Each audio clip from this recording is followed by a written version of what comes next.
নমস্কাৰ আপোনালোকে চাই আছে ক্ৰিকেট গুৰু আছাম ইউটিউব চেনেল অষ্ট্ৰেলিয়া বনাম আফগানিস্তান এখন এনেকুৱা এখন মেচ আছিল গুৰুত্বপূৰ্ণ মেচ আছিল আৰু কোৱাৰ্টাৰ ফাইনেল সদৃশ মেচ আছিল যদি আজি আফগানিস্তানে এখন খেল জিকিব পাৰিলেহেঁতেন তেতিয়া সেমি ফাইনেল পাই গ'লহেঁতেন অষ্ট্ৰেলিয়াৰ ক্ষেত্ৰত কোনো সমস্যা নাছিল যদি খেলখন বৰষুণৰ কাৰণে এনেকুৱা হ'বলগীয়া হ'লহেঁতেন তেতিয়াও তেওঁলোকে কোৱালিফাই কৰি গ'লহেঁতেন অষ্ট্ৰেলিয়াৰ কাৰণে এটা বিপদ আছিল যদি তেওঁলোকে হাৰিলেহেঁতেন তেতিয়াহে বিপদ হ'লহেঁতেন এতিয়া আপোনালোকে দেখিলে যে খেলখনৰ কোনো ফলাফল নোলালে বৰষুণ হ'ল বৰষুণৰ কাৰণে খেলখন পৰিত্যক্ত ঘোষণা কৰা হ'ল আৰু তাৰ বাবে দুয়োটা টিমক এক এক পইণ্ট ভগাই দিয়া হ'ল আৰু এক এক পইণ্ট ভগাই দিয়াৰ পাছত লাষ্ট কাৰ হ'ল আফগানিস্তানৰ লাভ হোৱা নাই ফলাফলটোৰ পাছত আফগানিস্তানৰ 1% লাভ হোৱা নাই কাৰণ তেওঁলোকৰ সেমি ফাইনেল পোৱা নোপোৱাৰ লগত বহুত কথা আছিল খেলখন জিকাৰ ক্ষেত্ৰত কিন্তু আমি দেখিবলৈ পালোঁ বৰষুণৰ কাৰণে এক এক পইণ্ট ভগাই দিয়াৰ কাৰণে অষ্ট্ৰেলিয়া 1 পইণ্ট পাই গ'ল আগতে 3 পইণ্ট তেওঁলোকৰ আছিলে হেতু কাৰণে তেওঁলোকে 4 পইণ্টেৰ সৈতে বৰ্তমান কোৱালিফাই কৰি গ'ল পইণ্টছ টেবলত তেওঁলোকে যদি চাই 1 নম্বৰত এতিয়া আছে এইখন খেলৰ পাছত আৰু লগতে কিউ লাগি গৈছে অফিচিয়েলি তেওঁলোক কোৱালিফাইড হৈ গৈছে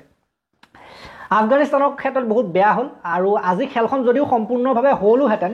তেতিয়া হোৱাৰ বহুত সুযোগ আছিলে খেলত জিতি হৈ যায় পাছলৈ কি হয় ক'ব নোৱাৰোঁ কিন্তু খেলখনত অষ্ট্ৰেলিয়া ভাৰী পৰিছিলে প্ৰথমৰ পৰাই ভাৰী পৰিছিলে আমি দেখিবলৈ পাইছিলোঁ প্ৰথমতে বাৰু যিটো টাৰ্গেট দিলে 274 টাৰ্গেটটো ভালেই দিছিলে আফগানিস্তানে কিন্তু আৰু অলপ ৰান লাগিছিলে এনেকুৱা আমি দেখিবলৈ পাইছিলোঁ আৰু অলপ যেন ৰান লাগিছিলে তেনেকুৱা আমাৰ অনুভৱ হৈছিলে তাৰপাছত বলিঙতো আমি দেখিলোঁ যে 100 ৰানলৈকে উইকেটেই নাই 100 ৰানত এটা উইকেট আমি দেখিবলৈ পালোঁ বেছি উইকেট যোৱাই নাছিলে কেৱল এটা উইকেটহে গৈছিলে আৰু তেনে অৱস্থাতো ক'তনো জিকিলহেঁতেন বেছি ৰানো নাছিলে উইকেট বহুত আছিলে সেইটো কাৰণে যদি খেলখন সম্পূৰ্ণকৈ হ'লহেঁতেন তেতিয়া আফগানিস্তান হাৰিলহেঁতেন গতিকে সেইটো ফালৰ পৰা চাবলৈ গ'লে এইটো অষ্ট্ৰেলিয়া জিকিলেহেঁতেন অষ্ট্ৰেলিয়া সাধাৰণতে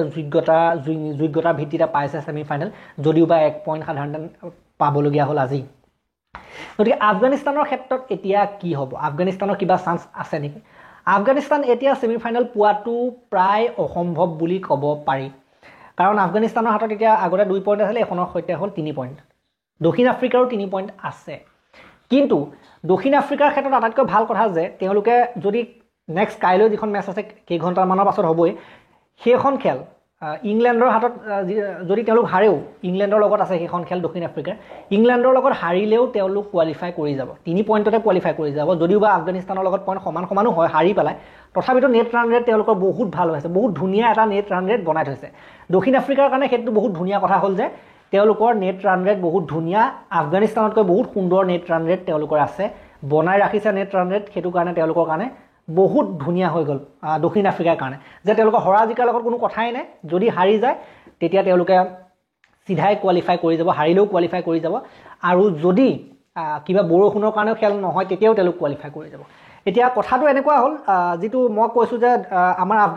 আফগানিস্তানৰ যিটো টিম সেইটো কোৱালিফাই কৰাটো এইটো কাৰণে অসম্ভৱ কাৰণ দক্ষিণ আফ্ৰিকাক ইংলেণ্ডে 207 ৰানত হৰাব লাগিব নেট ৰান ৰেটটো পাৰ কৰিবৰ কাৰণে নেট ৰান ৰেটটো বেয়া কৰিবৰ কাৰণে তেতিয়াহে আফগানিস্তানৰ দলটোৱে ছেমি ফাইনেললৈ কোৱালিফাই কৰিব সাউথ আফ্ৰিকাক টেকল কৰি সাউথ আফ্ৰিকাক আঁতৰাই ছেমি ফাইনেললৈ পাব পাৰিব আফগানিস্তানৰ টিমটো যদিহে ইংলেণ্ডে তেওঁলোকক 207 ৰানত হৰায় 207 ৰানত হৰুৱাটো কোনো ভাতৰ লগত পানী খোৱা কথা নহয় এখন এদিনীয়া মেচৰ কাৰণে 207 ৰান কোনো ভাতৰ লগত পানী খোৱা কথা নহয় আৰু যদি আপোনালোকে চাই যদিহে ইংলেণ্ডে ছেকেণ্ড বেটিং কৰে ইংলেণ্ডে ছেকেণ্ড বেটিং কৰিলে দক্ষিণ আফ্ৰিকাক 11.1 অভাৰতে টাৰ্গেট চেছ কৰি হৰুৱাব লাগিব সেইটো ভাতৰ লগত পানী খোৱা কথা নহয় কেতিয়াবা হৈ যায় 100 ৰানত অল উইকেট এনেকুৱা হৈ যায় 80 ৰানত অল উইকেট কিন্তু সেইবিলাকো বহুত 100খন মেচৰ ভিতৰত 2-এখন মেচত তেনেকুৱা ধৰণৰ কথা আমি দেখিবলৈ পাওঁ এদিনীয়াত গতিকে আফগানিস্তানৰ যিটো কেম্পেইন যিটো অভিযান এই ঘণ্টা সমাপ্ত হ'ল বুলি আমি ক'ব পাৰিম 11 অভাৰ এটা বলত জিকাটো কোনো ভাতৰ লগত পানী খোৱা কথা নহয় আৰু 200 ৰানত জিকাটো এদিনীয়া মেচত সেইটো প্ৰায় অসম্ভৱৰ দৰে কথা ক্ৰিকেটত অসম্ভৱ একো নাই তথাপিতো মানে সেইটো মানে নহ'ব নিচিনা লাগে কাৰণ ইংলেণ্ডৰ টিমটো ইমানো বেয়া নেখেলে ধৰক যেনেকৈ হ'লেও অলপ কেতিয়াবা ভালেই খেলে বেছিভাগ সময়ত ভালেই খেলে কেতিয়াবা এখন দুখনত হৈ যায় বাৰু যি কি নহওক এতিয়া কথাটো তেনেকুৱা হ'ল যে ইংলেণ্ডৰ ওপৰত নিৰ্ভৰ কৰিব লাগিব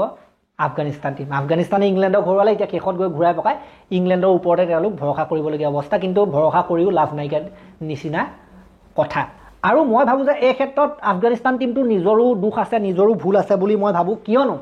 দক্ষিণ আফ্ৰিকাৰ লগত যিখন মেচ আছিলে দক্ষিণ আফ্ৰিকাৰ লগত মেচখনত তেওঁলোকে বহুত বেয়াকৈ হাৰিলে বহুত ভাল প্ৰদৰ্শন নাছিলে সেইখন মেচ যদি তেওঁলোকে জিকি থ'লেহেঁতেন দক্ষিণ আফ্ৰিকাক পিছ পেলাই থ'লেহেঁতেন তেতিয়া আজি এইটো অৱস্থা তেওঁলোকৰ হ'বলৈ নাপায় এইটো অৱস্থাত এতিয়া দক্ষিণ আফ্ৰিকাৰ হ'লহেঁতেন যদি সেইখন খেল জিকিব পাৰিলেহেঁতেন কিন্তু সেইখন খেলত সেইদিনা বলিং বহুত বেয়া হৈছে দক্ষিণ আফ্ৰিকাই বহুত ভাল বেটিং কৰিছে উইকেট ল'ব পৰা নাছিল এনেকুৱা বহুত কথা আছিলে আৰু টাৰ্গেট চেছ কৰোঁতে ইমান বৰ সঠিক তেওঁলোকৰ আমি দেখিবলৈ নাপালোঁ সাধাৰণতে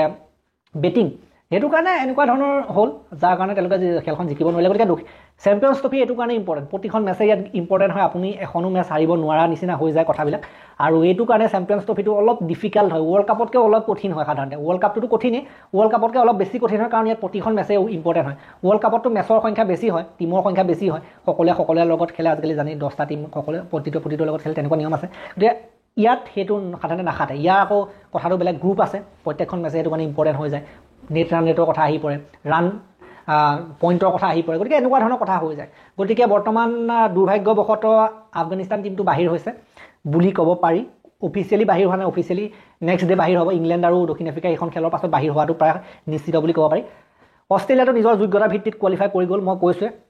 তেওঁলোকে যেনেদৰে খেলিলে বিশেষকৈ মই ক'ব বিচাৰিম ইংলেণ্ডৰ লগত খেলখনত তেওঁলোকে যেনেদৰে খেলিলে সেইখন তেওঁলোকে হাৰিবলগীয়া খেল আছিলে 350+ টাৰ্গেটটো চেছ কৰি তেওঁলোকে জিকিছে গতিকে কিমান তেওঁলোকে ধুনীয়া খেলৰ প্ৰদৰ্শন কৰি জিকিছে গতিকে অষ্ট্ৰেলিয়া টীমটো নিজৰ যোগ্যতাৰ ভিত্তিত গৈছে সেইখনটো জিকিছিলে ইমান ধুনীয়াকৈ এখন বাৰু নো ৰিজাল্ট হৈছিলে আজি এখনটো প্ৰায় জিকিবলৈ ওলাইছিলে বৰষুণ নোহোৱা হ'লে কিন্তু তেওঁলোক যিটো প্ৰদৰ্শন তেওঁলোকে কৰি আছে ভালেই কৰিছে আৰু এইখন খেলতো কিন্তু ভালেই কৰিছে আজি সাধাৰণতে আফগানিস্তান টীমটোৱে যুঁজ দিছে কিন্তু অষ্ট্ৰেলিয়াৰ সমপৰ্যায়ৰ হোৱা নাই বস্তুটো খেলটো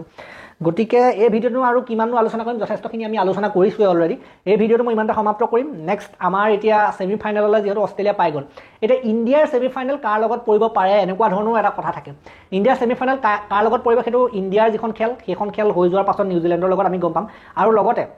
যিখন সাউথ আফ্ৰিকা আৰু ইংলেণ্ডৰ খেল সেইখন হৈ যোৱাৰ পাছতহে আমি গম পাম কাৰণ ইণ্ডিয়া আছে এ গ্ৰুপত A1ৰ মেচসমূহ হ'ব B2ৰ লগত অৰ্থাৎ বি গ্ৰুপৰ যিটো ছেকেণ্ড হয় সেইটো টীমৰ লগত হ'ব ইণ্ডিয়া যদি নিউজিলেণ্ডৰ লগত যিকি প্ৰথম হ'বলৈ সক্ষম হয় তেতিয়া এইটো যিটো বি গ্ৰুপৰ সাধাৰণতে যিটো ছেকেণ্ড হয়তো দক্ষিণ আফ্ৰিকাৰ লগত হ'ব পাৰে নতুবা অষ্ট্ৰেলিয়াৰ লগতো হ'ব পাৰে কাৰণ যদি আপোনালোকে যদি চায় ইংলেণ্ড যদি কাইলৈ কেনেবাকৈ জিকি যায় অষ্ট্ৰেলিয়া সাউথ আফ্ৰিকাৰ লগত তেতিয়া সাধাৰণতে সাউথ আফ্ৰিকা ছেকেণ্ড পজিশ্যনত থাকিব যদি কাইলৈ সাউথ আফ্ৰিকা জিকি যায় তেতিয়া সাউথ আফ্ৰিকা ফাৰ্ষ্ট পজিশ্যনত থাকিব অষ্ট্ৰেলিয়া ছেকেণ্ড পজিশ্যনত থাকিব গতিকে হয়তো সাউথ আফ্ৰিকা নহয়তো অষ্ট্ৰেলিয়া এই দুইটা টীমৰ লগতে ছেমিফাইনেল হ'বলগীয়া আছে ভাৰতৰ সেইটো গোটেইকেইখন খেলৰ পাছতহে আমি ভালদৰে গম পাম গতিকে এই ভিডিঅ'টো মই ইমানটা সমাপ্ত কৰিলোঁ ভাল লাগিলে যদি লাইক কৰিব শ্বেয়াৰ কৰিব চেনেলটোলৈ নতুনকৈ আহিছে যদি ছাবস্ক্ৰাইব কৰি ঘণ্টাটো দবাই থৈ যাবলৈ নাপাহৰিব ছেমিফাইনেল কাৰ লগত পৰে সঠিক হোৱাৰ পাছতে আমি ভিডিঅ' দিম বেলেগকৈ কেনেকুৱা কি হয় গতিকে এই ভিডিঅ'টো ইমানটা সমাপ্ত কৰিলোঁ ধন্যবাদ নতুনকৈ আহিছে যদি ছাবস্ক্ৰাইব কৰি ঘণ্টাটো দবাই দিব ঘণ্টাটো বা অল কৰি দিব তেতিয়াহে নটিফিকেশ্যন পাই থাকিব তেতিয়ালৈকে ধন্যবাদ